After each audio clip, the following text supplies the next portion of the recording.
Hello and welcome to the Ice Guys, brought to you by the National Hockey Now Network. This is the show that takes you into the world of the National Hockey League.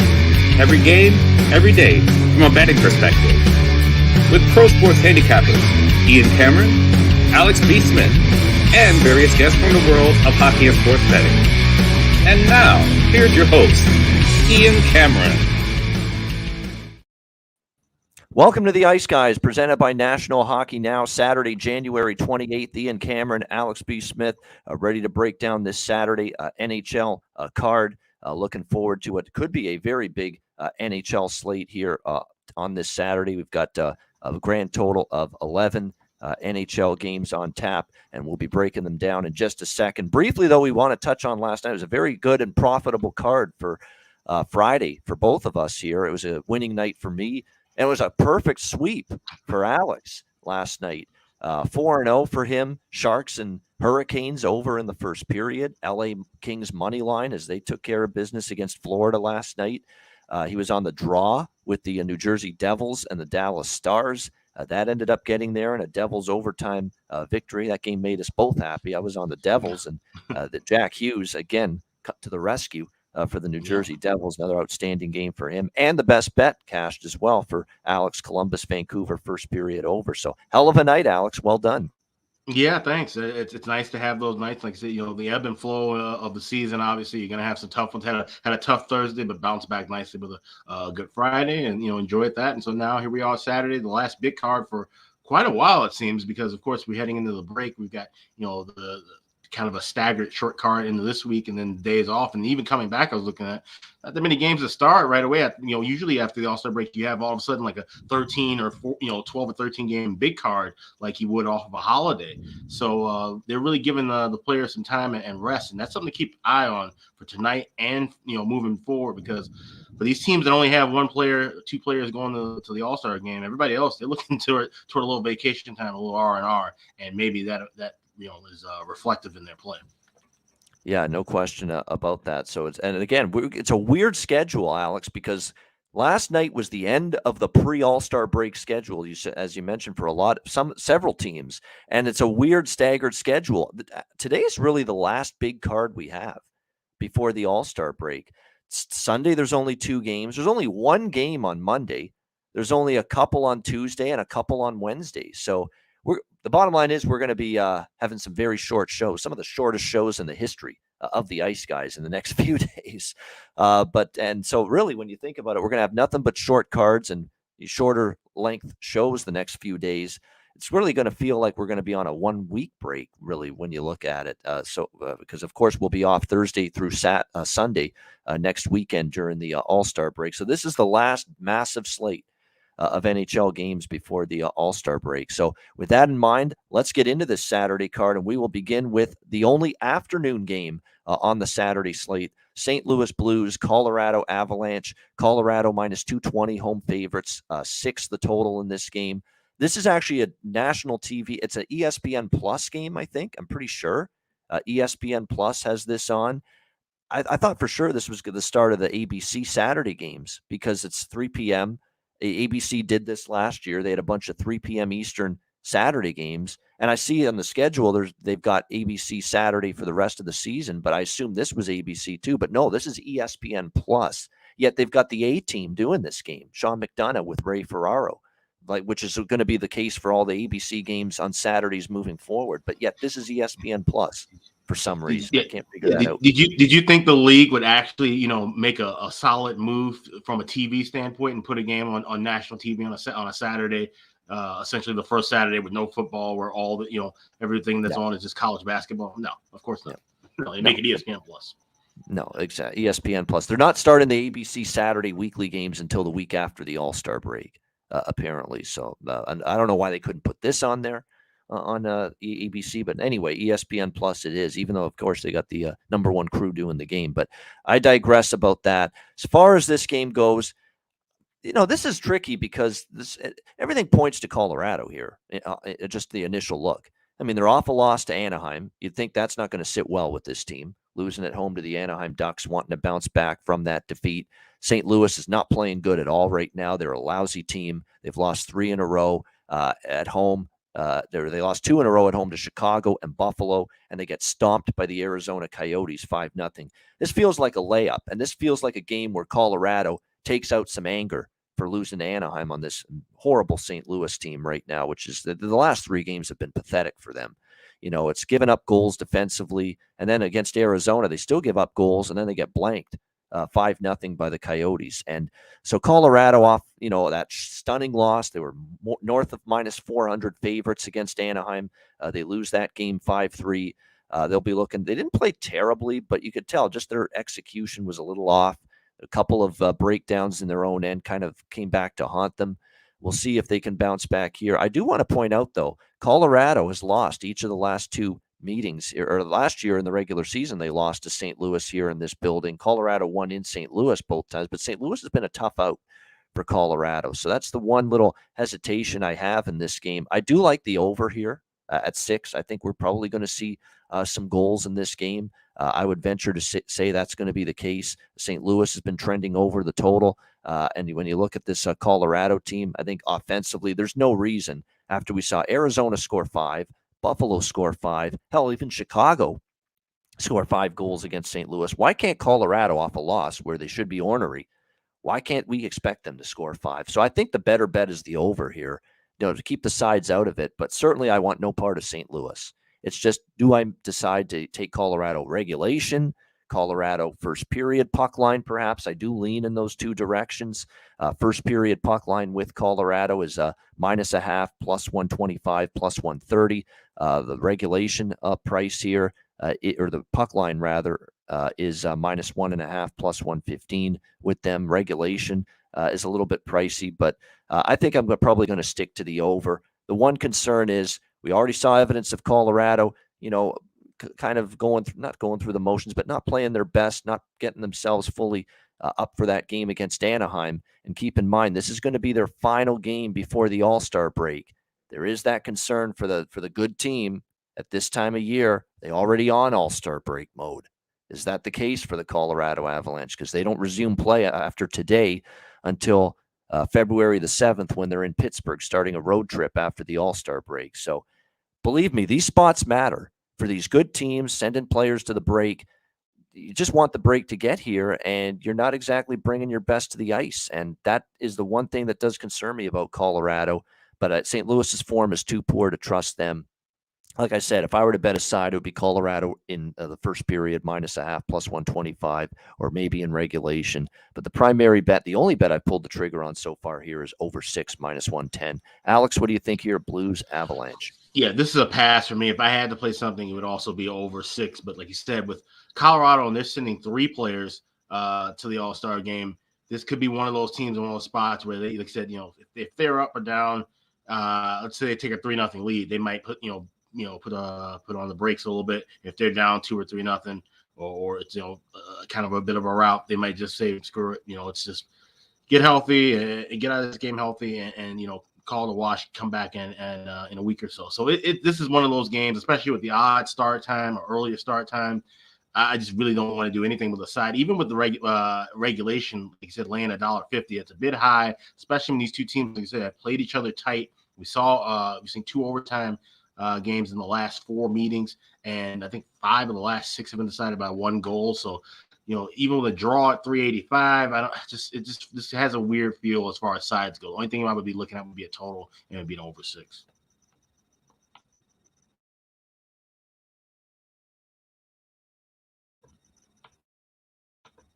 And I think you're on mute.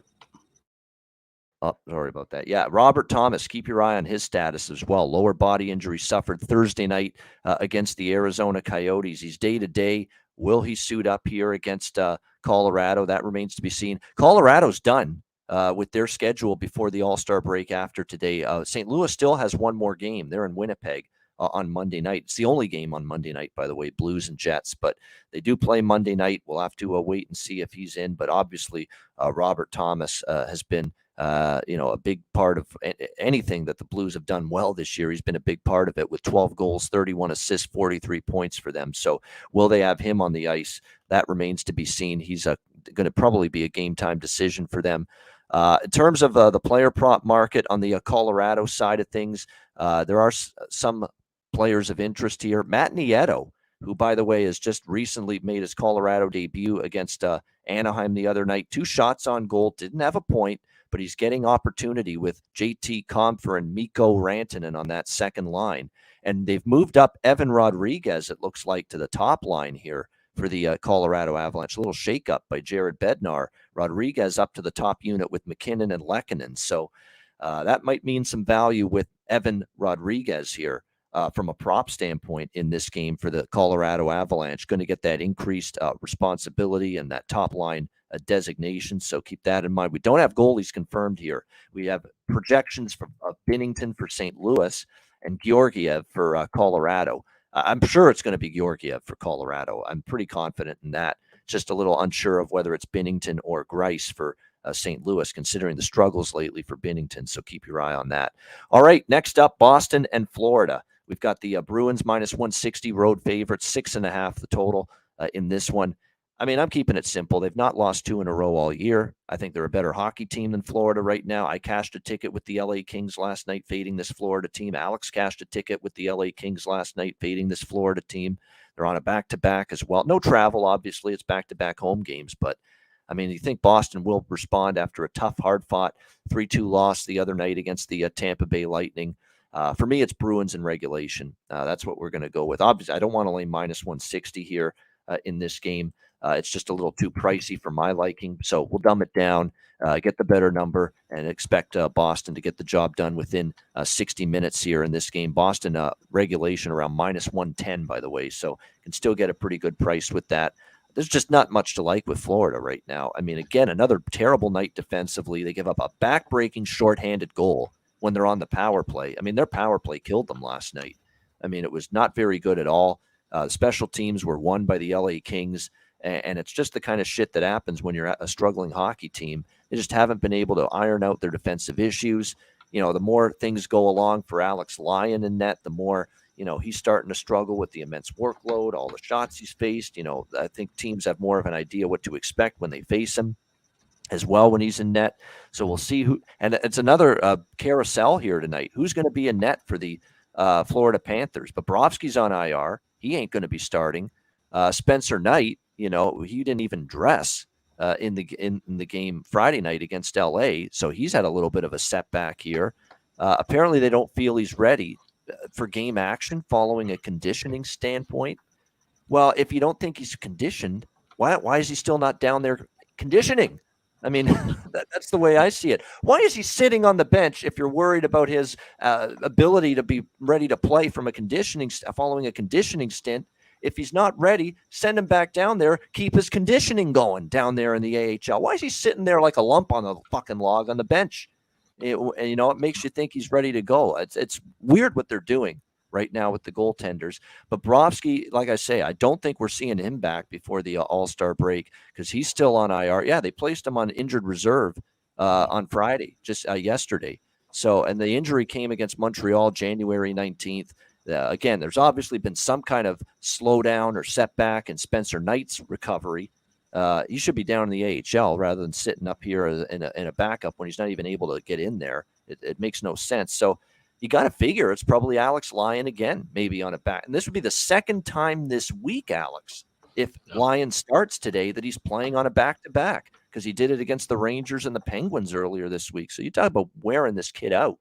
You know, Florida might be doing that here. So anyway, the goaltending doesn't change my opinion. Whoever it is, Knight, Lyon, or otherwise, I like Bruins in regulation here. Alex, what do you think, Bruins, Panthers? Yeah, I'm right there with you. I wish I had waited and got a better price. I laid $1.15 earlier this morning, but like I said, I'm seeing $1.10, even $1.05 at one shop. Like I said, I think it's a good bounce back spot, and like I said, it's a fade on Florida. And like I said, it was weird what they're doing with the goaltending. They're just so discombobulated. They're a team that really, I think, needs the break more than most. Like I said, having the injury issues, obviously with Bobrovsky, and who knows if that. I mean, obviously it's an injury thing too, but you wonder, you know, some question marks. People were kind of, you know, touting this a little bit with Toronto and Austin Matthews, but I think even more so with Florida. If you wanted to put somebody on IR and kind of keep them there for a little while, wouldn't it be Florida? Wouldn't it be Sergei Bobrovsky to free up maybe, you know, that extra $10 million in cap space a little bit, or a little was 8.75 it would be that they could, you know, move around and make some moves with. a little bit. You already have a goalie that you can trust in Knight. He's the goalie of the future. You got a backup who's capable in Lyon. So if Bobrovsky's hurt, how serious of the injury, we don't know. I don't want to speculate on that. Of course, we've talked about this for years with Tampa Bay doing stuff like this and other things. Maybe teams have caught on this. Maybe there's something more to that. Like you said, with Knight just kind of being scratched, but not necessarily being sent down. And there might be more to that. And even with heading into the All-Star break and different things, it's something to keep an eye on. What Florida does with that. But like I said, they got a lot of things to sort out. Boston doesn't. Boston just, they want to just get the bad taste out of losing the game out of their mouth and hop back on the win column. So I think they do that here within 60, and I laid it out 15 with them. All right, Boston regulation for Alex here as well. Yeah, I mean, it's just a weird situation going on with this Panthers team right now. And again, just giving up far too many goals. It continues to be an issue for the Florida Panthers as well. So it's been frustrating for sure. Although Carter Verhaeghe, we've talked about his props. I mean, if you're going to bet anything with Florida, you bet Carter Verhaeghe right now, or Brandon Montour. Or Lundell, or those are the three guys that have been undervalued and repeatedly producing either goals or points for the Florida Panthers. So they're definitely good prop looks, in my opinion, in this game if you're going to look in the Florida direction. Pavel Zacha's that guy for the Boston Bruins right now. He's gotten points now, 3, 4, 5, 6, 7 points in the last 6 games, 4 goals in the last 6 games as well for the Boston Bruins. I mean, give Jim Montgomery credit because he's found something. They've got a legit now. We always knew the top line's dangerous on the Boston Bruins, of course, with the Marchand and Bergeron Hall unit. And now he's found this Czech line, and I call them the Czechia line. You got to call them now. All three from from Czechia, Pavel Zacha, David Krejci, and David Pastrnak. And absolutely, it's been outstanding the way they've played as a group. So, and Zacha in particular has been undervalued compared to the other 2 people on that line. So, very good options there in terms of props involving Zacha. You'll go Krejci even to get a point and assist. He's been very good. He's been noticeable lately for the Bruins. That whole line has been excellent for them as of late. And yeah, Florida power play's been weak. And you're right, kind of a weird fit with Palmer. And I like Paul.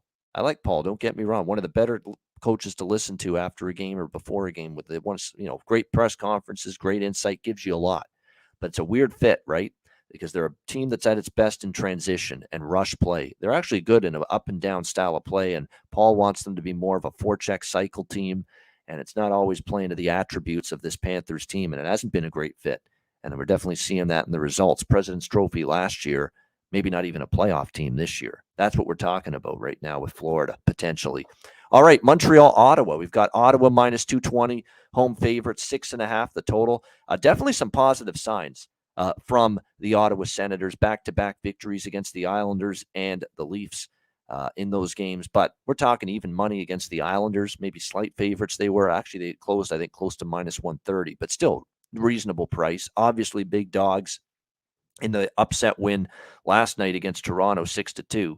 This is a different story here, minus 220. I mean, am I ready yet to lay that price with Ottawa? Not so much, although I do like the way they've been playing. They're also on a back-to-back.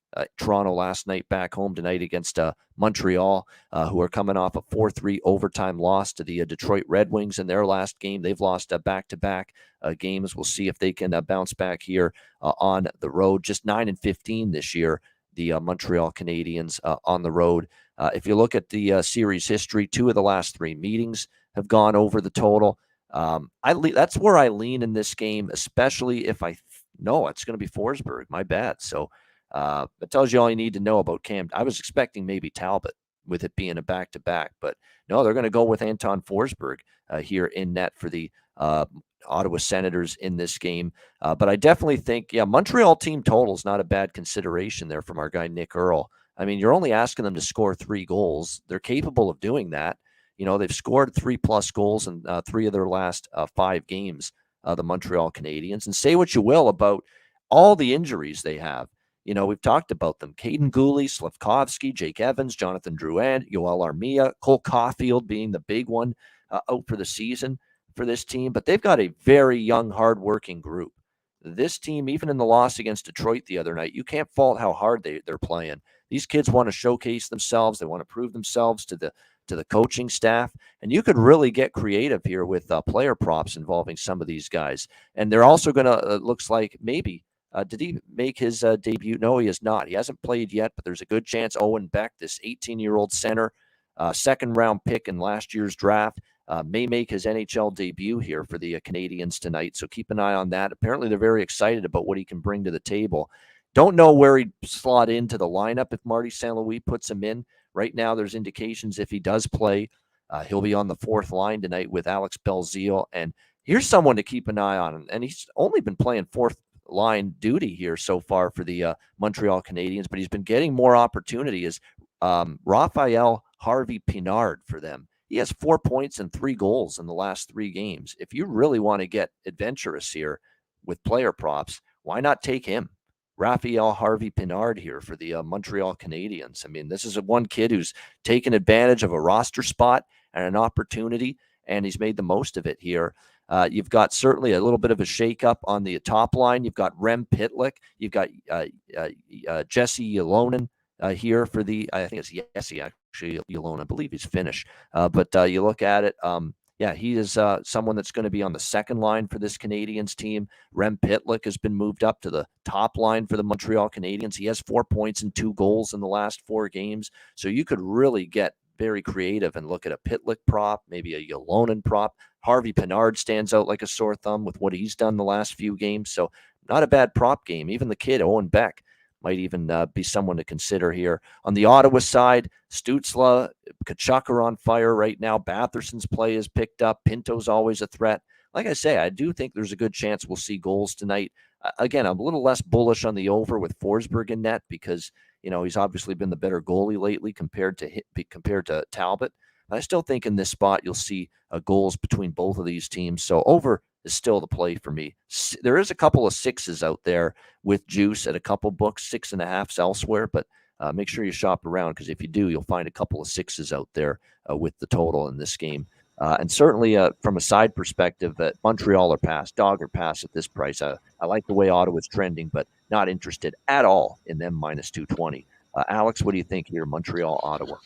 Yeah, I'm liking this first period over. I'm seeing $1.40 at Bet Online in a couple of shops. I would grab that if you can get it. If you see anything higher, wait and grab it in game. We've seen Ottawa 9-1 the last 10 to the first period over, and we've also seen with this matchup, these two teams, 4-2 to the first period over in the last 6 meetings. So we've seen goaltending issues. This was a planned back-to-back for Forsberg for Ottawa because Talbot he's not on IR exactly, but he's a scratch. It's Kevin Mandolese that's been the backup. So with that, he's kind of prepared for that. And I think that makes a difference. It's different than with this Alex Lyon situation where they're just throwing him in over and over again.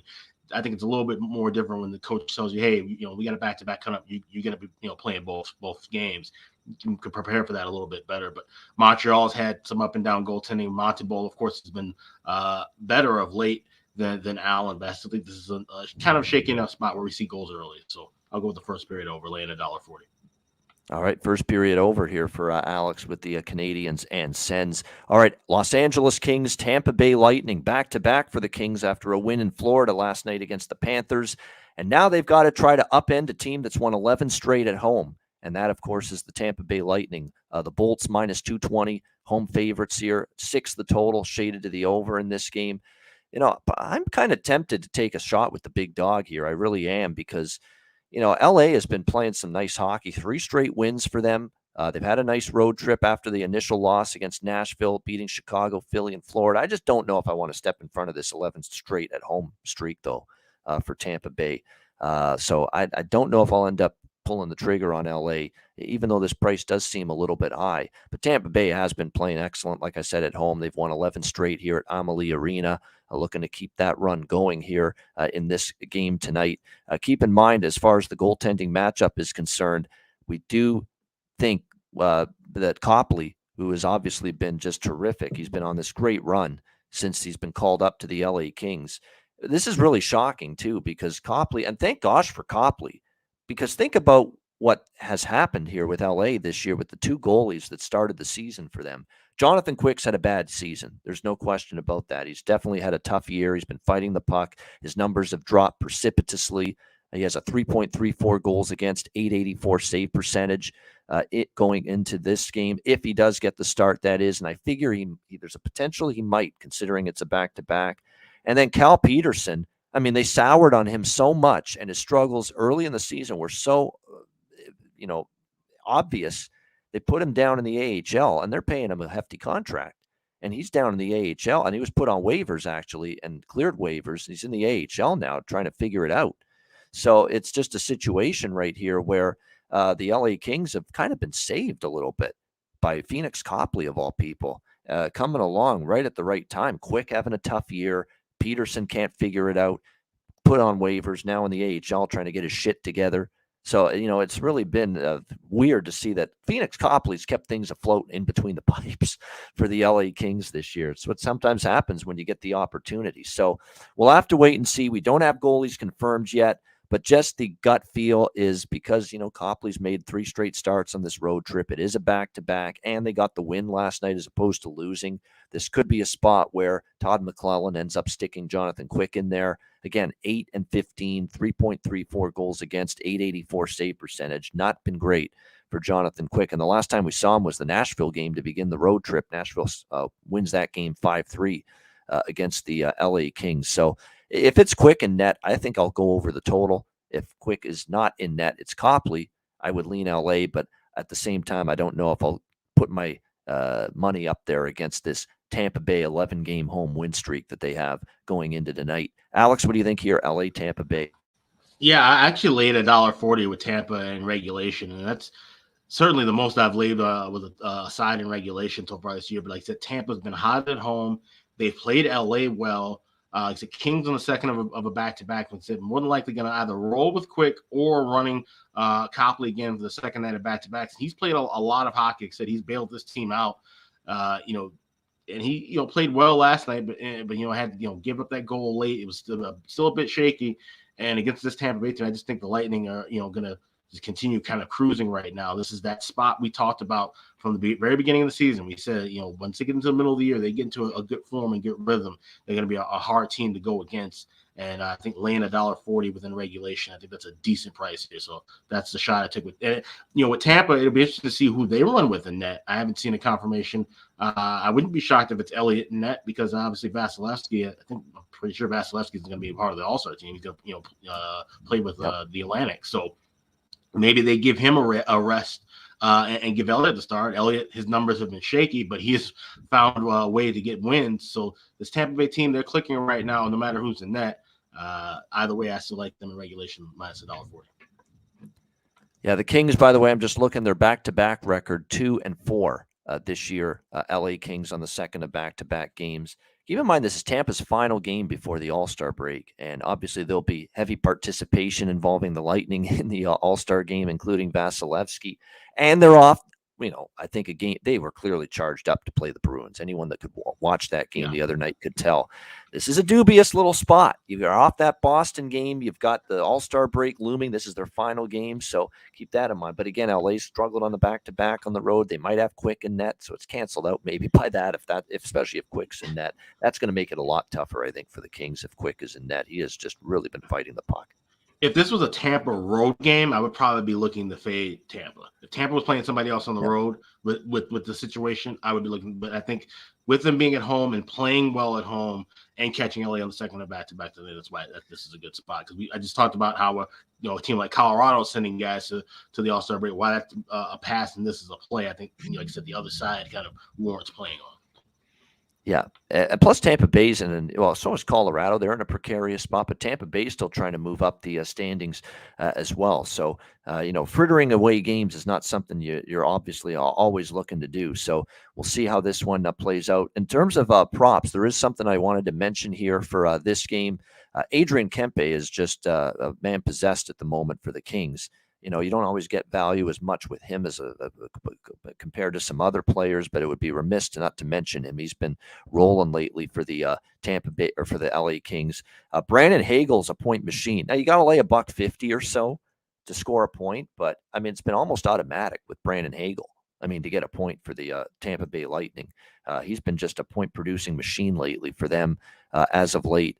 You could go in that direction as far as points. I think in the last 1, 2, 3, 4, 5, 6, 7, 8 of the last 9 games, he's gotten at least 1 point for the Tampa Bay Lightning. So, he's been excellent. It goes without saying, a lot of their big guns have stepped up for them offensively. Our guy Cubano in the chat was mentioning something about Corey Perry and the fact he had a multi-goal game, early in his career against LA or something like that. But he's had some success against LA in the past. Maybe you look at Corey Perry to find the back of the net. Problem is he's in a goal-scoring drought right now.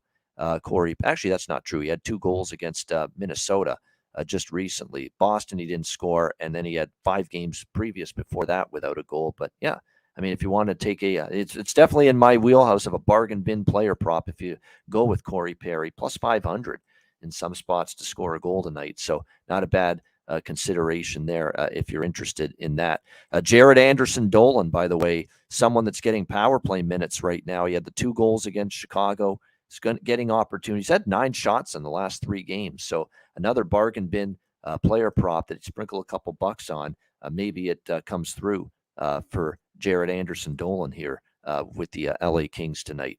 All right, Philadelphia, Winnipeg. We've got the Jets minus 220, home favorites, 6 the total in this game here. These two teams just met in Philly recently. Jets got the better of it, a 5-3 win against the Flyers.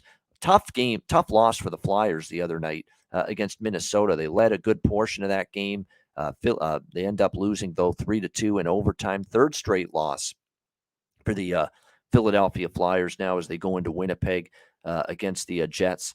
So my theory on this game is that I think Winnipeg, I know Winnipeg was not happy about their game against Buffalo. I mean, if you watched that game the other night, they had nothing in the tank. And I mentioned that, Alex, on the show on Thursday with the Sabres and the Jets game.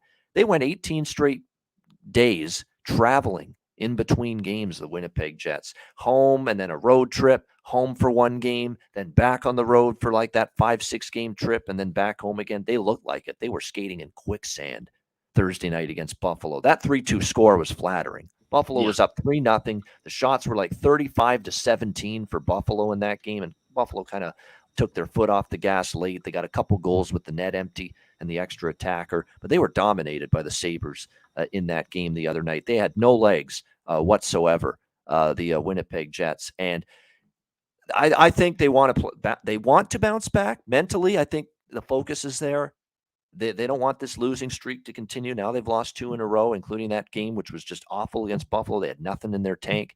I think the mentality is there to play hard, play well, play better tonight. I don't know if it's there physically for them. And then you got the All-Star break looming, and then they play St. Louis in the final game before the break. So, and Philadelphia, say what you will about them, they're hanging around in games. They gave Winnipeg a tough game just recently, even though they lost 5-3. It was back and forth.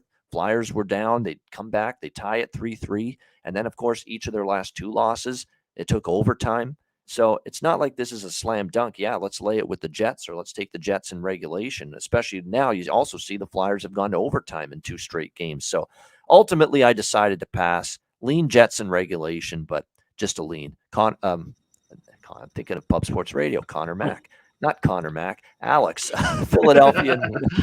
Yeah, this is one. I passed this one as well. Like I said, it's a big card. There's quite a few plays that I do like today, but nothing in this game. Like I said, could see a lean toward overtime. This could be one of those games, like you said, with Flyers kind of hang around, Jets don't do much, and it ends up next thing you know it's 2-2 and it's going into OT. So that would maybe be a sprinkle on that because you're looking at a decent price, but other than that, just stay away from it. Yeah, I agree. A little bit of a tricky one here. All right, San Jose, Pittsburgh. We've got the Penguins minus 240 to minus 250 home favorites in this game, and the total 6.5 pretty much across the board. What do the Sharks bring to the ice tonight following that last night? That's as bad a loss as you can ask for. Like, there's a lot of teams that have had some bad losses over the years, but they were up 3-2 against Carolina last night, and they actually played, a decent hockey game, the Sharks, and they're about to get a massive upset. They end up, it's the craziest shit, this game, the way it ended.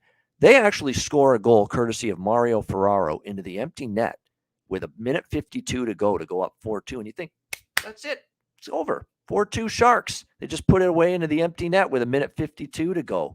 And oh my gosh, you won't believe what happens next. Actually, you will, because Carolina is just that, incredible at times, and San Jose is capable of doing things like that. But still, obviously down 4-2. Brind'Amour pulls the goalie again because it's still a 2-goal margin. You never know what can happen. And then sure enough, Sebastian Aho with 1:37 left, just 15 seconds after the empty net goal, he scores to make it 4-3. And then, of course, obviously they pull the goalie again. And sure enough, 12 seconds left, and Marty Necas equalizes and ties that game 4-4. And then, obviously, all the momentum on Carolina's side going into overtime, and they end it. And Marty Necas does it again. First minute of overtime, a 5-4 stunning comeback win for the Hurricanes. And if you saw James Reimer after the game, he was just livid at himself. Probably more than his team, but that is brutal. As bad as it gets to lose a game like that for the San Jose Sharks. So how does David Quinn pick this team up? How do they pick themselves up? And now that's their 4th loss in a row, 1-7 in their last 8 games. They have not won on this road trip yet. Losses at Columbus, at Boston, at Detroit, at Carolina. What do you get here from the Sharks in this game? That ends up being the big question. Pittsburgh, on the other hand, is coming off a 3-2 shootout loss to the Washington Capitals. Here's a crazy thing for the Penguins. 5 of their last 6 games have gone beyond regulation. This has been an overtime or a shootout machine lately with their games going beyond the 3rd period. So maybe they won't beat San Jose easily, but I don't know if San Jose is going to be apt to bring their best after the catastrophic loss they had last night. I say catastrophic because when you put the empty net goal in to go up by 2 with less than 2 minutes to go, you think you're winning that hockey game. 98% of the time you are winning that hockey game. This was one of the 2% of the time they didn't win the hockey game. That's tough to overcome that, especially when you got to play the very next night, back-to-back on the road as well, traveling from Raleigh to Pittsburgh for this game. Sharks, by the way, on a back-to-back 3-8 this year on the second night of back-to-back games. So I want no part of San Jose. Pittsburgh, again, though, I've got the heebie-jeebies with laying this kind of price or taking them in any form. They're not winning any games easily right now. Their defensive game leaves a lot to be desired, and we've seen that in some recent games. We'll have to see if Tristan Jarry is ready to return. I don't think so. It looks like he's still out. Yeah, Casey DeSmith in net for the Penguins. That's confirmed. And it is Kaapo Kahkonen, which you would have expected on a back-to-back in net for the Sharks. He's only given up, 11 goals in the last 2 starts. That's great. So, of course, I'm kidding. That's not good. This is one of those games I do maybe Penguins and over 5.5. This is a good combo bet type of game. I agree with that, Brent. Penguins and over 5.5. I could see. I like the over on its own. Honestly, 6.5 in this game. I definitely like the over on its own. It's my strongest play on this game. Maybe for something smaller, Pittsburgh and over 5.5 combo, which you'll be able to get at a plus price. But I'm sticking with the over here. And remember, last time San Jose made the trip to Pittsburgh, you know what the score was? 8-5 for Pittsburgh. So it was a wild, wild high-scoring affair. So I like the over on its own in this game, San Jose-Pittsburgh. I think something smaller here, I'll go with the Pittsburgh and over 5.5 here, which is plus 118 at Pinnacle. Alex, what do you think here? Sharks, Penguins. Yeah, this is a great over, and even at 6.5, I laid $1.10 about maybe 30 minutes ago. This is a great spot because this is one of those classic kind of heading into the All-Star break. You got a Sharks team that obviously they're going nowhere, and coming off of a colossal loss. And it was mentioned in the chat that the last time that this happened, it was also San Jose did the same thing in 2020.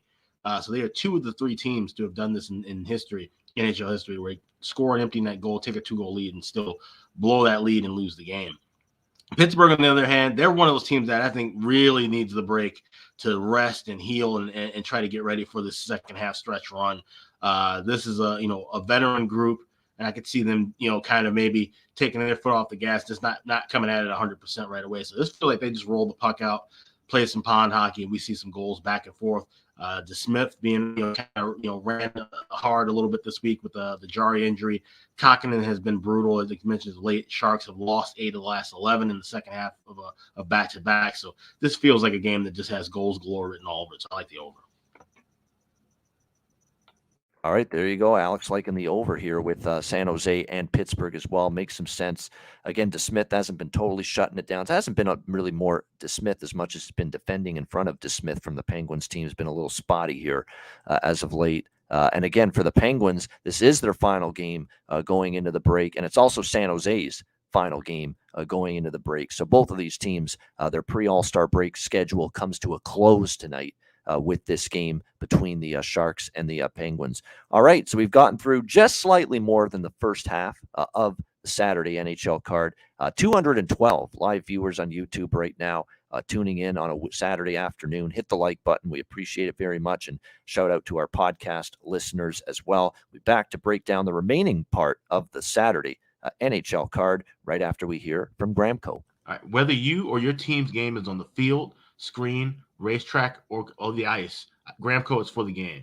Grown by farmers who spent years developing premium hemp genetics, Gramco provides customers with consistent quality Delta 8 products ready for any occasion.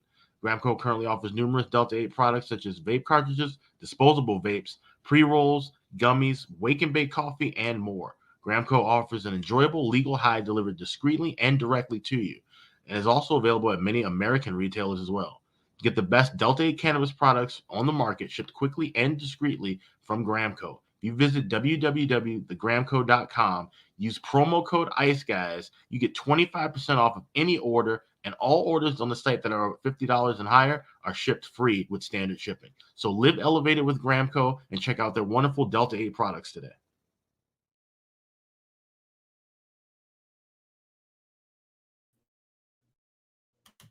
All right, we are back here on the ice, guys, and ready to keep it going here on this Saturday slate. We move along now to the Vegas Golden Knights and the New York Islanders, two slumping hockey teams. Someone's got to win this game. Golden Knights minus 115, slight road favorites, 6 being the total in this game. Now, we talked about the Islanders' struggles. They finally snapped the losing streak last night against the Detroit Red Wings 2-0. Still, they're struggling to score goals. They had a bunch of opportunities. The power play still went 0 for 4. I think it's a bit of a fool's gold win for the Islanders. First of all, Detroit on the road's a little skeptical, shaky. And I mentioned and I took Detroit last night knowing that we had some issues trusting a Detroit on the road, but it was just a fate of the Islanders at that price. They got it done, but they still only scored 2 goals. Oh, and I said yesterday going into that game, they're getting nothing at all offensively, not a fucking thing offensively outside of Anders Lee and Brock Nelson. Well, who scored the 2 goals last night? Oh, duh. Anders Lee and Brock Nelson. Wow. Stunned. They got both of the goals last night for the New York Islanders. And thank goodness for them because they're the only 2 doing a thing offensively at the moment for the New York Islanders. So we'll see if they build on that. It's a back-to-back for both of these teams, but it's a back-to-back in that, yeah, it's the Islanders back-to-back, but they're at home both games. And even for the Vegas Golden Knights, it's back-to-back, but they were at Madison Square Garden last night. It's not like it's strenuous travel going to Long Island here for this game against the Islanders. I mean, it's a really tough game. I mean, I have a hard time trusting Vegas. I want no part of the Islanders still, even after last night. I think I'd favor Vegas slightly if I had to. It's not really a game that I've got a strong feel for. It's 2 teams that it's just difficult to see them putting good performances together. Islanders beat Vegas, by the way, 5-2 in Vegas earlier this season at T-Mobile Arena, 5-2. I think I took a shot with the Islanders in that game. Yes, I did. I remember being on the Islanders in that game. They were around plus 150 underdogs, and they ended up getting a 5-2 win in Vegas. But definitely things have gone a lot differently. Yeah, Anders Lee and Brock Nelson. If you bet the Islanders, don't bet the Islanders. Just bet Brock Nelson and Anders Lee to score a goal. Because if they're gonna win or if they're gonna do anything in terms of putting the puck in the net, those are the 2 guys that are gonna score the goals right now for them at this point in time. So, I mean it's a tough game. I lean slightly to Vegas, but I was kind of hoping they'd be a slight road dog, not a slight road favorite. Lean Vegas. I'm probably going to pass, though. Alex, what do you think? Golden Knights, Islanders. This is the worst game on the board, and that's saying a lot considering that Arizona and Anaheim are also playing tonight. This is one I won't be watching. I won't be betting on. I won't be doing anything. The Islanders game last night, I didn't even watch it until the replay overnight. And like I said, saw where the Islanders finally got a third period goal for the first time in 11 games. They are second all time to the 1928-29 Chicago Blackhawks, who went 17 games in a row without scoring in the third period. So it's definitely not a dubious honor by any means. But this is just, like I said, two bad teams in bad form. I could see this one easily being a 2-1, shootout game. They're just trying to, play out the string and get these days off. Or this could be one of those 6-5 kind of back and forth battles. I have no idea. I don't want anything to do with them. All right, Buffalo Sabres, Minnesota Wild. We've got the Minnesota Wild minus 180 home favorites. The total 6.5 here in this game. Should be interesting to see how this one goes between these two teams. From what I understand, this is according to our resident Wild fan, Terry Edelman. This is Hockey Day in Minnesota or something. Is that what this is today? Yes. Okay. Which is it's a big deal here because for twofold. One, that's just a big day every year. They pick up a town or a city in Minnesota to have an outdoor rink with high school games. The Gophers, men and women teams always play, and the Wild usually play. I think all but one game have always been at home here at XL Energy Center. But also you have Winter Carnival going on right here in St. Paul too. So this is a huge weekend, arguably one of the biggest weekends of the year in Minnesota.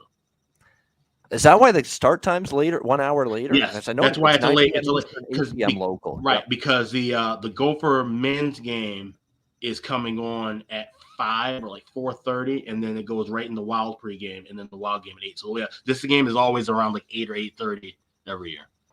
Oh, okay, very good. Good to know. All that being said, fuck that shit. I like Buffalo in this game. Plus 160. I'm going to be on the Sabres. You have to know that. I mean, we've been rolling with them on this road trip. And you look at this situation here. It's not like Minnesota's convincingly beating teams right now. Even look at the win that snapped the losing streak against Philly. They got outplayed, outshot, needed overtime to escape the Philadelphia Flyers 3-2 in overtime. I mean, Buffalo's playing well. Buffalo just feels comfortable on the road, and Buffalo likes taking on good teams on the road. It gets the best out of this team. I wish they'd play like this at home, when they're playing Philly or they're playing, Columbus, and those are the games that are more likely to, lose. They've had that pattern where they kind of play down to their opponent, Buffalo. But on the road, as underdogs, they've been just lights out as road underdogs. I mean, it's really remarkable. The run that they have put together, this Buffalo Sabres team as road underdogs against, like I say, average or better hockey teams in those spots on the road as underdogs. I'm going to, again, rhyme them off for you since December the 15th. At Colorado, road dog win.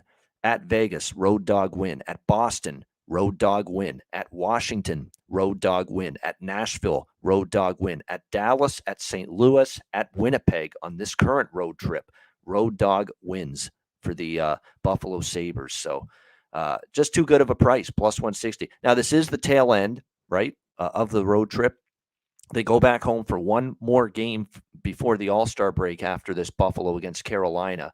So is this the end of the road trip that they exhale spot, take a deep breath, maybe don't have their best game potentially, and if that's the case, Minnesota can get them here, but at this price, we've already cashed with Buffalo against Dallas, St. Louis, and Winnipeg on this road trip. Like I've been on all three of these games with Buffalo on this road trip that they've won as dogs. So if it ain't broke, don't fix it.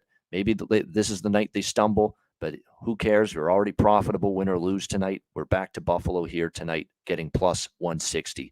Alex, what do you think here? Sabres, Wild. Yeah, I get it. And like I said, you've been riding this team, and they're on a hot streak right now. It makes total sense to just kind of keep on riding it, especially with the plus price. But I would tread very carefully because, like I said, as I mentioned, this is a big deal. Hockey Day in Minnesota, and the Wild have always played well on this day for whatever reason. And it's always, matchups be damned. They're 12-2-1 on this day in the 15 years that they've had this. Good. Yeah, it really good, and it's usually because, like I said, with the crowds are always kind of lively and electric. It's a little bit more of a almost like an opening night kind of feel in the building, which obviously you don't have that any other big kind of games in the middle of January. So that has a lot to do with it as well. But it's one I'm torn because this is not a Wild team I want to lay a price with even in regulation. Like I said, Buffalo, it's hard to try to go against them, the streak that they've been on right now, and especially in this spot. I would take a shot here with the draw at plus 365. I could easily see this one going in OT. We saw the Wild a few of these games on hockey, they have gone to OT and they end up winning those. We've also seen where 3 of the last 6 meetings between these two clubs have gone to OT. So I think that's a good spot. I can see where Buffalo comes out hot, but I think the Wild can, trade blows with them. And I think this one goes past 60. All right, liking the draw here more than anything here. Sabres and Wild for Alex in this one. Yeah, a lot of close games lately for the Wild. I could see that, the draw being a potential look here in this one. We'll see how it ends up playing out. I want to point out something here as well, and I think I might add the over in this game just because we're getting a little Edmonton Oiler vibe going on with the Buffalo Sabres in terms of their totals patterns. They had an under against Winnipeg January 12th over the next game, under against Florida over the next game, under against the Islanders over the next game against Anaheim, under with the Dallas Stars over against St. Louis earlier this week. I mean, after an under, and the last game was an under with Winnipeg, I mean, they've been on this bet the over off and under in a game involving the Buffalo Sabres. That's definitely been their. I want to see if it goes back even further than that. Let's see. It really does. I mean, you go back to December 10th to 15th, 3 Buffalo games in a row went under the total. December 15th off and under, they went over. December 19th off and under, they went over the next game. January 1st, Ottawa under. The next game went over. January 9th, Philadelphia under. The next game went over. This has really been a strong pattern with Buffalo. I mean, it has been since early December that 2 games in a row for them have gone under the total. So that is something to consider there for sure, with the over potentially being a look here in this game. And keep in mind, goaltending, do we have confirmation? Yeah, Fleury and net for Minnesota in this game. Probably UPL, Ukko-Pekka Luukkonen for Buffalo, although that hasn't been confirmed. It is worth noting right now for the Buffalo Sabres as well that I believe there's something going on with Anderson, because the last game Eric Comrie started and UPL was his backup. Anderson wasn't even dressed for the Buffalo Sabres. So there. Also, I think that I read something, they might just be shutting him down with the All-Star break, coming around, give him a good amount of rest as well. So we'll see if he's even available, but it could be Luukkonen with Comrie backing up again tonight for the Sabres in this one. All right, Chicago and Edmonton. Oh, by the way, for props in that game, it goes without saying, Dylan Cousins is always worth a look. He did get banged up the last game, but I think he's going to be good to go. It looks like he's fine. Rasmus Dahlin has 7 points in the last 5 games. So if there's any way you can play points or goal, even a goal prop with him, because he's not scared to jump into the play and fire that puck either. Rasmus Dahlin, an outstanding season he has had. There's definitely some looks for Buffalo here in this game you can consider. I say one guy to look for Minnesota would be Ryan Hartman. He's going to be back in the lineup. He's been a healthy scratch last couple of games, kind of in the doghouse there with Everson. I think he definitely a guy who could step up and maybe get a point in the game tonight. Great angle too, coming off a healthy scratch the last couple games.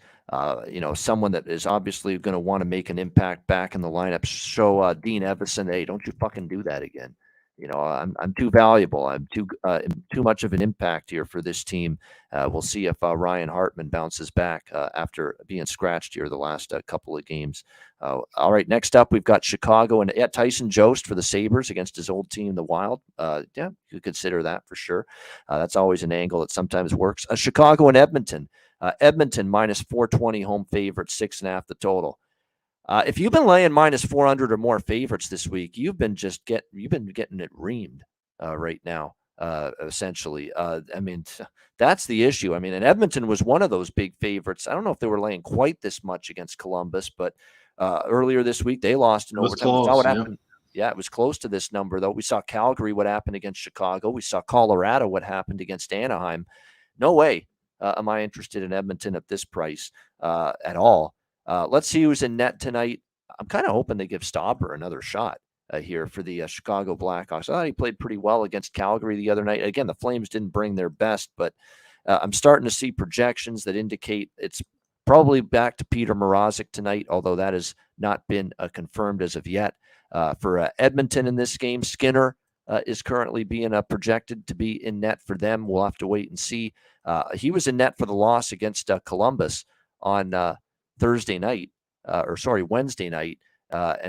we'll see if he goes back in net tonight. And if you look at it, he still had a great season, but they've been trying to get Campbell in there a little bit more lately. Jay Woodcroft for this Oilers team, and Campbell has played a little bit better. You look at the recent head-to-head meetings. since March 3rd of 2022. Actually, if you go back to the beginning of last year, the 2021-22 season, it's 3-2 for Edmonton in the 5 meetings. But Edmonton had a 5-2 win. But other than that, Chicago won 4-1 in Edmonton, 4-3 against Edmonton at home.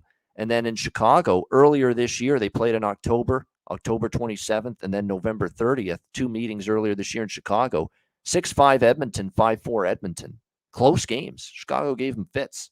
Chicago really did give them fits. So this is one of those games, and I don't do this very often here, and I might still wait to see if Stauber's in net. I don't like this as much with Mrazek in goal if it is indeed him.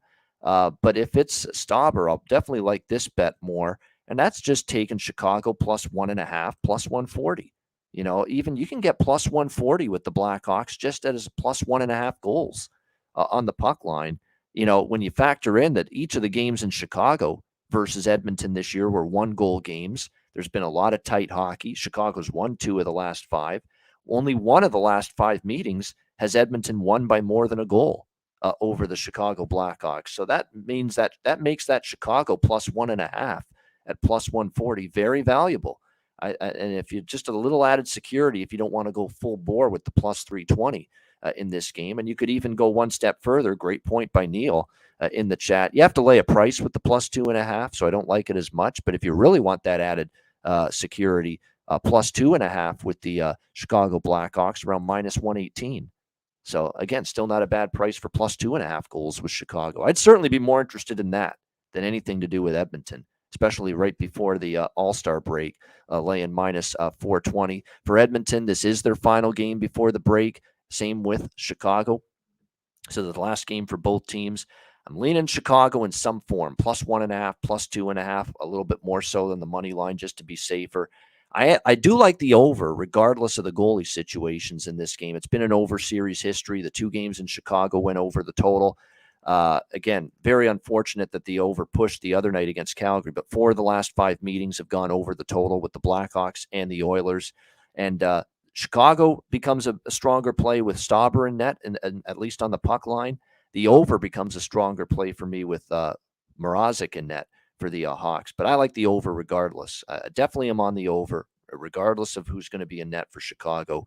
And if it is Stauber, the young kid who's been actually pretty solid, I'll be interested in some kind of Chicago play on the puck line here, plus 1.5, plus 2.5, maybe a little sprinkle on both, and maybe just a small smidget on the money line as well. Because again, they've given Edmonton tough games here. And Chicago, say what you will about how they should be losing games, and they should be tanking. Don't tell the team that. They have found ways to win. They've actually had a very good stretch here the last 10, 12 games, much maybe to the chagrin of a guy like Alex B. Smith, fan of the team. What do you think here, Blackhawks Oilers? Yeah, I mean, it's it should be happy times watching your favorite team win 7 of the last 10 games, but not when you're trying to tank for the number 1 pick, of course. And like I said, this is a spot where Edmonton, we saw them struggle against Columbus, and now heading into the break, you think they would want to play better and maybe get off to a better start. So I like the first period over here quite a bit. It's at 2. You can find it plus $1.10, plus $1.15. If you look at the history, 14-5 to the first period over the last 19. You break it down closer, 9-2 the last 11. And out of that last 11, if you were to set the number at 2, we're talking 8-2-1 to that first period over. So you've seen not just 2 goals, you've seen 3, 4, 5 goals in that first period over the last several meetings between these 2 clubs. So, and like I said, someone in the chat said Campbell confirmed for Edmonton.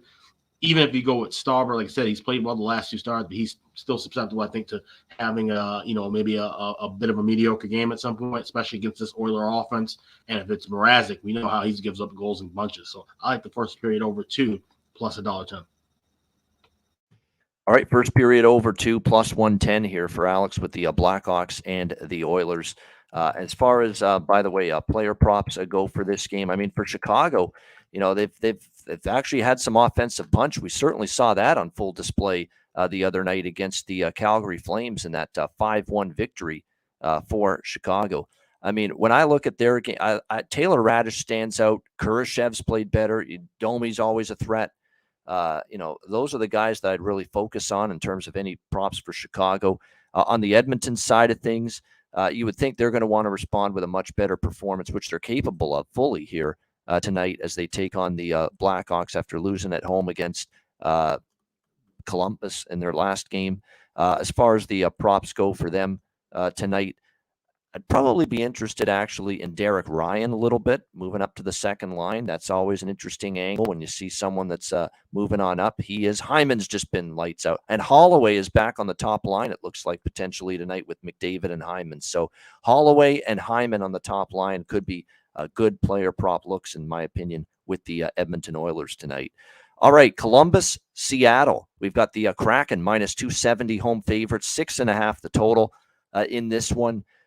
This is a really, really dangerous, treacherous spot for Columbus in particular. Look at what they've been through this week, a lengthy road trip through Western Canada, Calgary, Edmonton, Vancouver. They wrap it up here in Seattle tonight. This is going to be their fourth game in 6 nights. And that's never an easy thing to go through. And a back-to-back as well after being in Vancouver last night, losing 5-2 to the Canucks last night. That's concerning. The Jackets, of course, Blankenberg, they just got him back. He's out. Gus Nyquist was put on IR, upper body injury, out indefinitely. Still in terms of Voracek, Bean, Werenski, Danforth, Shinnikov, still a bunch of injuries up front. They battled, the Calgary game when Johnny Gaudreau's returned. Great effort, although they got heavily outshot. Edmonton, they won in overtime. They did get outshot in that game too. And same thing with Vancouver, although finally the roof caved in on them a little bit, and we ended up going with that, and they ended up losing 5-2 last night against the Vancouver Canucks. So very, very tricky spot here. It was Martin Jones finally looking like Martin Jones of old last night. Not his best night against Calgary, but give the Flames credit. I mean, it's hard to explain how they looked against Chicago when you see the way they played last night against Seattle. I mean, you couldn't even, unrecognizable. It's like there were two different hockey teams, the Flames versus Chicago, the Flames versus Seattle last night. That looked like the Flames. That looked like the Flames we saw against Tampa last week. Dominance all over the Kraken, had the puck most of the night, and it was a very impressive road win for the Calgary Flames last night, getting the 5-2 victory over the Seattle Kraken. Seattle looking to bounce back here. They are on a back-to-back, but no travel, unlike Columbus, where they do fly in. Seattle's 2-1 on a back-to-back this year. Columbus just 2-6, by the way, on a back-to-back this year. So much worse for Columbus going into this game. I would think we're going to see Grubauer. I think you got to get him in there if you're Dave Haxtell. Get him in there, especially with Jones off the loss last night. He's played a little bit better, actually, in his last 2 starts. He only gave up 2 goals against Tampa, even though they ended up losing that game. 1 goal allowed to Colorado in the last game, although they lost in a shootout to the Avs. So Grubauer's play the last couple of games, for a guy that's obviously still trying to find his best footing, has been better in the last 2 starts for the Kraken in net. You got to think this could be, and they've shied away from starting him because it's just been so bad for him, and he just can't seem to stop a puck right now. But you've given Korpisalo 4 starts in a row. This is a back-to-back at the end of this long road trip. Don't you have to see Merzlikins tonight? I think you probably do. You got to give Korpisalo a rest. He's played a lot of hard, intense hockey the last few games of this road trip against Calgary, Edmonton, and Vancouver. I think you're going to see Merzlikins, although it hasn't been confirmed. I like the over in this game as well, but more than that, I like Seattle in a split bet. First period puck line, full game puck line. I think this is a spot for Seattle to get back on track. It does concern me that the first game without Beniers last night, they didn't look right. That's an impact injury. Matty Beniers matters big time to this Seattle Kraken. And without him last night, they definitely looked out of sorts a little bit. Is that just a one-off thing, or is that a sign of things to come? But losing Matty Beniers does matter for the Kraken because he's had such a great season, and they didn't look great in the first game without him. But that was Calgary. This is Columbus. I think they can make do without him tonight, and I think there's the potential they put the boots here to the Jackets tonight in a brutal scheduling spot at the end of this road trip. So for me, I am going to go with Seattle -0.5 plus 115. First period puck line, split bet with the full game puck line, which is -1.5, -110 in this game, and also a look over 6.5.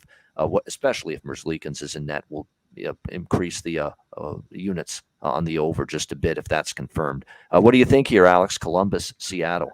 Yeah, slight lean to the first period over. It's at 2 plus $1.20. The one thing that kind of concerns, like you said, Seattle did not look good without Beniers. Also, Yanni Gourde blocked the shot. He did finish the game, but he wasn't completely right after the first period when he blocked that shot. Kind of went down, couldn't put weight on his leg, and if I'm not mistaken, he didn't really play a full shift most of the rest of the way. So that being said, you wonder, okay, a couple of guys getting banged up. That's when you start seeing that kind of stuff heading into the All-Star break or heading into a holiday break. That's when you kind of, look at, the team just kind of, maybe seize up a little bit and say, hey, let's, just play it safe and not try to, suffer any damage before heading into this break. So I'm a little cautious of that. On the flip side, like I said, Columbus, end of the road trip in a really dubious spot, and more than likely going to have to roll Merzlikins out, who's been struggling of late. So can't back it with them, even though they came off of that win against Edmonton. It's hard to see them stringing back-to-back wins together as a big dog spot. So this is going to be a pass for me. Yeah, that is an important point with Gourde. We'll see if he is in the lineup tonight. Because Beniers, it's not just him, too. Jaden Schwartz has been out for a period of time for the Blues. He had 23 points before his injury, and he's missed the last 7 games for them. But definitely Beniers, we saw the impact first game out. But I still think without Beniers, you can take advantage of this Jackets team with likely Merzlikins in net. Back-to-back on the road, 4th road game in 6 nights. I mean, it's really, really tricky spot here for the Blue Jackets, and you just hope the focus is there for Seattle. Don't just say, hey, we've had a great run. We lost last night. We're a little bit sore. We're a little bit tired. Let's mail it in tonight against Columbus. I hope not, because if they do, obviously, then Columbus can hang around in this game, but I'm hoping the latter is the case. We lost last night. We don't want to go into the All-Star break with 2 home losses in a row. We want to nip the shit in the bud. And get back on track here tonight against the Jackets. We'll see if Seattle has that mindset. I'm betting they are, as obviously with taking them first period puck line and full game puck line. All right, so after all these great games on this massive Saturday card, we wrap up with the most exciting, glamorous game of the night. No, maybe not. Arizona Coyotes, Anaheim Ducks, final game of this Saturday slate. Even money, -110, both sides, 6.5 the total in this game. Obviously, these are two, the weaker teams in the NHL and the Western Conference. It's 2 erratic teams. One night they show up, one night they don't. I think there is an angle we could use, at least from a side perspective in this game. I mean, you got 2 obviously pretty bad teams. Certainly, I think there's a potential here for some offense with Anaheim's been an over machine. Like, I am not betting any Anaheim game under the total. Anaheim has trended over now in 10 straight games. I definitely lean that way with the total. But as far as the side goes, Arizona was listless at home against Anaheim earlier this week. I think it was one of their worst games they've had at Mullet Arena. They let Anaheim go in there and just, pretty much embarrass them. Anaheim was up, 3-0 in that game, or 4-0, I should say, in that game before Arizona finally got on the board. Anaheim ended up winning 5-2 in the desert just earlier this week, 4 days ago. Part of me thinks that resonates with Arizona, that Anaheim just went into our building and dummied us, because we saw Arizona's better than that. Obviously, they bounced back. They shut out St. Louis 5-0 at home the next game. I think Arizona's the play here at -110. I do. And again, on the road, they're a little bit dicey. We know the road record for them. It's only 6-23, but Anaheim's only won 8 home games this year. It's not like they've been scintillating at Honda Center this year, the Anaheim Ducks. And then you throw onto the fact, too, that Anaheim is returning home off a very long 6-game road trip. They haven't been home since January 13th. That's over 2 weeks on the road for this Anaheim Ducks team through Pittsburgh, Philly, Columbus, Buffalo, Arizona, Colorado. And yeah, they've won 2 in a row, including the massive upset against Colorado, 5-3 on Thursday night. But man, does this have a letdown spot written all over it here for the Anaheim Ducks after that. I mean, Anaheim's going to treat that win like they fucking won a Stanley Cup. Let's be honest. I mean, the team's going nowhere. You pulled a huge, massive win against Colorado as plus 300 plus underdogs.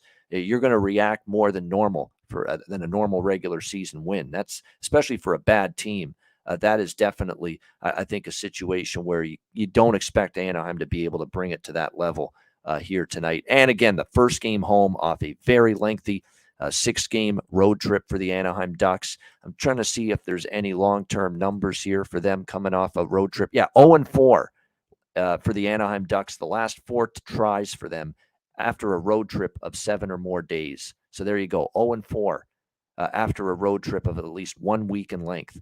So there you go. There's the evidence you need. Not a bet on spot for the Anaheim Ducks off a massive, stunning win. But this is what bad teams do. You think, beat Colorado, you're going to get a little jolt out of it. Doesn't always work that way. I still remember that game, and I've referenced it a bunch of times. I remember they beat Carolina, and I was ready to just get on the Anaheim bandwagon, maybe a turning point for their season. They beat a really good Carolina team in Anaheim. Do you know what happened the next game? And I bet Anaheim like a dope in that game. They lost 6-1 to San Jose at home. That's what happened in the next game. Didn't follow it up. Couldn't follow it up. So, yeah, I like Arizona here. Great situation. Anaheim off a long 6-game road trip, 2 weeks on the road. They're 0-4 in this spot at home off a 7+ day road trip. And Arizona getting kind of humiliated to some extent. When you're down 4-0 in your building against Anaheim, you've played bad. I think there's some atonement that this Coyotes team is going to want here in this game. So I like them -110, smaller lean over the total, smaller bet over the total as well. Alex, what do you think here? Coyotes, Ducks. Yeah, I was joking in the chat, and I said this is the edible game of the night. Yeah, basically just pop an edible, bet this first period over in game, wait for it to drop down to about maybe $1.15 or $1.10. I think we see goals here early and often. The first period over 8-2 the last 10 meetings between these two teams. This definitely feels like a roll out the puck and play and just see who finishes with the win here, basically. So like I said, it makes sense to looking at that Arizona angle where Anaheim could kind of be flying high and mighty, but at the same time, it's division opponent. You don't really want to just all of a sudden just regress back. If anything, you want to head into the break. Hey, we beat Colorado. Well, we should definitely be beating Arizona at home. Maybe they have that kind of mentality. It remains to be seen, obviously. So I'm going to look for the first period over in game. I don't like anything side, and I don't like anything pregame. All right, there we go. Good stuff, indeed. As far as the prop market goes, I don't.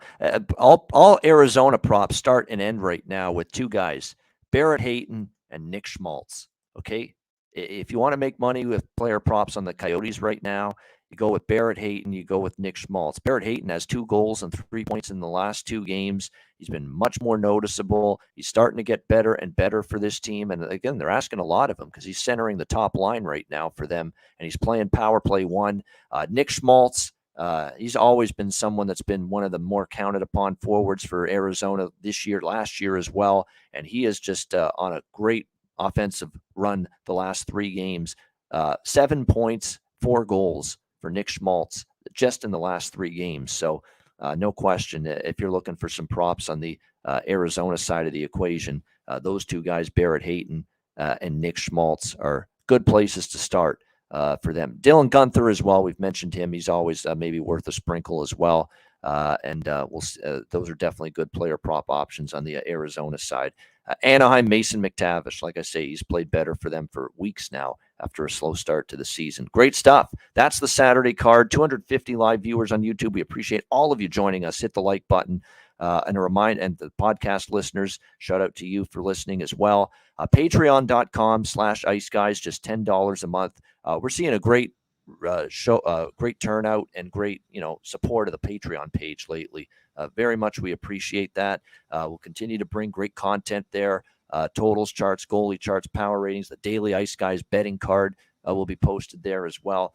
We're planning, Alex and I, during the All-Star break to put up a couple articles regarding some off betting topic things related to the NHL and some videos as well. So we'll plan to do some of that during the break while we've got some downtime. So check it all out. Patreon.com/IceGuys. Just $10 a month for that. Yeah, this is the best time of the year to sign up for. I mean, it's great all year long, but especially now we're going to be amping up the bonus content. Now with football out of the way, I'll be updating the charts at least twice a week. We'll definitely be having things posted up regularly. And also check out the Ice Guys store, iceguys.myspreadshop.com.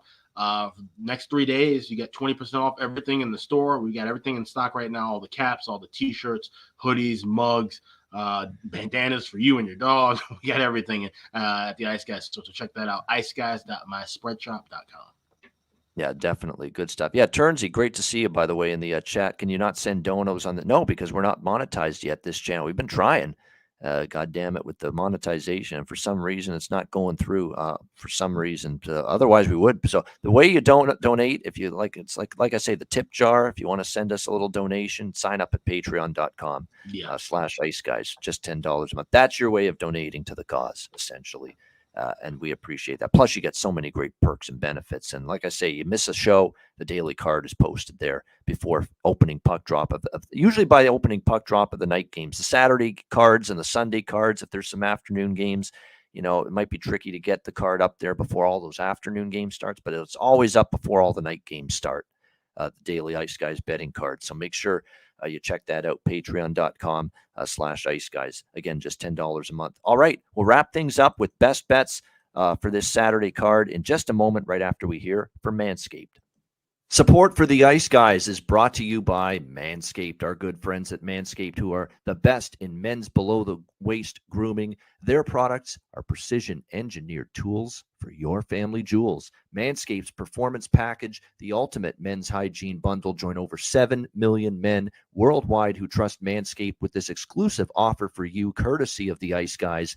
Get 20% off of any purchase and free worldwide shipping with the promo code Ice Guys. That's promo code Ice Guys, all one word, ICEGUYS at manscaped.com. If my math is correct, that's about 400 million balls that you can help preserve with manscaped.com using the promo code Ice Guys. You get the Performance Package 4.0. It is a game changer. The Lawnmower 4.0. It takes care of this, among other things.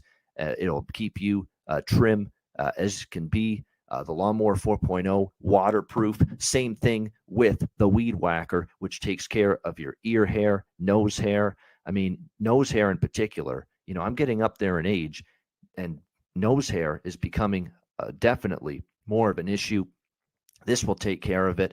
It feels like someone's tickling the inside of your nostrils sometimes. It pisses the hell out of me. It bothers me. I need to take care of that shit.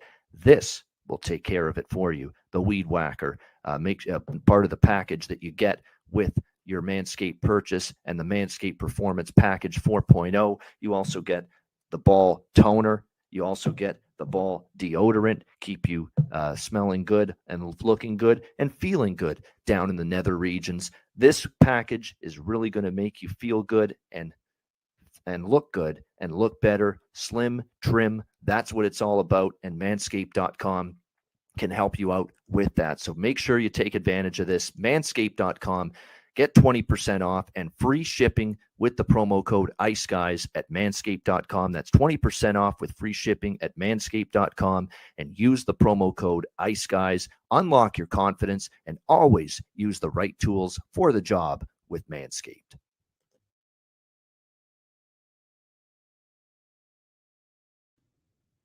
All right, we are back here on the Ice Guys, and it is time for best bets here on this Saturday card. Alec, it's our final Saturday card before the All-Star break. And again, we're off Thursday through Sunday. Very important to point that out. 4-day break for us. Our last show will be Wednesday this week, and then we'll be back on Monday, February the 6th, following the All-Star break.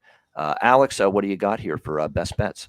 Yeah, we'll head out to oil country. We go with Chicago, Edmonton, first period over 2 plus $1.15 is the number that I got. And I'm actually seeing a couple of shops. So anywhere plus 110, plus 115 is just fine. Like I mentioned, 8-2-1 to the first period over the last 11 meetings. And that's if the number was set at 2. If it was 1.5, it would have been 9-2 in the last 11. More than likely, we could see Mrazek in net, which we know that's been an absolute dumpster fire for the Hawks. Campbell has been confirmed in net for Edmonton. He's been a bit shaky as well. Like I said, these are two teams that, just for whatever reason, over the years, we've seen the offense get up and going early in the first period. So let's go Blackhawks Oilers, first period over 2 plus 115. That's my best bet for the Saturday. All right, there it is. Chicago Edmonton over 2 first period for Alex B. Smith with his best bet for this Saturday card. I'm going to go with one of the stinky games for my best bet here on this Saturday card. And I'm going to the game we wrapped up the show with.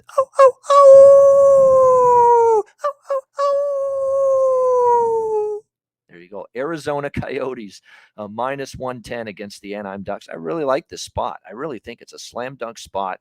You're fading a bad hockey team off a rare shocker against one of the elites in the NHL, 5-3. And the Arizona Coyotes got kind of humbled by Anaheim on their home ice earlier this week. Payback time tonight for the Arizona Coyotes. Long road trip, 6 games, 15 days on the road. Anaheim 0-4. Their last 4 home games went off a road trip of at least 1 week in length. All of it adds up to support Arizona tonight, -110 against Anaheim for my best bet for this Saturday card. That'll wrap up this edition of the Ice Guys. Thanks to everyone in the chat for joining us. Hit the like button. We appreciate it very much. A reminder, the Ice Guys is live 7 days a week, Monday to Friday, 2 p.m. Eastern, Saturday and Sunday, noon Eastern. If you can't watch the show live, download the Ice Guys podcast in audio form on all major podcast platforms, Google Podcasts, Apple Podcasts, Spotify, Stitcher, iHeartRadio, Amazon Music, and more. Download the Ice Guys podcast when you can't watch the show live. For Alex B. Smith, I'm Ian Cameron. Have a great Saturday. Enjoy the games and good luck. And we will be back with you tomorrow on Sunday for another edition of the Ice Guys presented by National Hockey Now.